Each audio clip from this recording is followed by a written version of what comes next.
കുട്ടികളിലെ ലഹരി വ്യാപനം തടയാൻ സമഗ്ര നടപടികൾ സ്വീകരിച്ചതായി മന്ത്രി എം.പി. രാജേഷ്. നിയമസഭയിൽ ചോദ്യോത്തരവേളയിൽ മറുപടി നൽകുകയായിരുന്നു അദ്ദേഹം. അധ്യാപകർ കുട്ടികളെ നിരന്തരം നിരീക്ഷിക്കുകയും ലഹരി വ്യാപനത്തിന് ഒരു പ്രധാന കാരണം അരാഷ്ട്രീയതയാണെന്നും മന്ത്രി പറഞ്ഞു.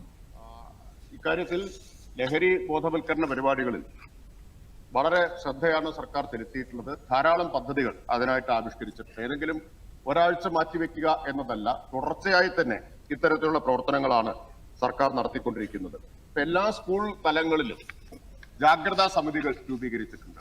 ജാഗ്രതാ സമിതികളിൽ പ്രധാനാധ്യാപകൻ, PTA president, MPTA president, school leader തുടങ്ങിയിട്ടുള്ള അധ്യാപകരുടെയും രക്ഷിതാക്കളുടെയും വിദ്യാർത്ഥികളുടെയും ആകെ പ്രതിനിധികൾ അതിൽ ഉൾപ്പെട്ടിട്ടുണ്ട്.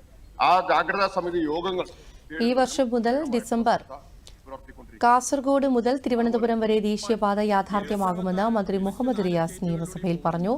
ദേശീയപാതയ്ക്ക് ചരവിഹിതം പാടിയവരാണ് UDF എന്നും മന്ത്രി ആരോപിച്ചു. NH66 വികസനത്തിന് വേണ്ടി ചെലവഴിച്ചിട്ടില്ല. ലോകത്തെവിടെയുമുള്ള മലയാളിക്ക് സന്തോഷിക്കാം. ഇതിനെ എതിർക്കുന്ന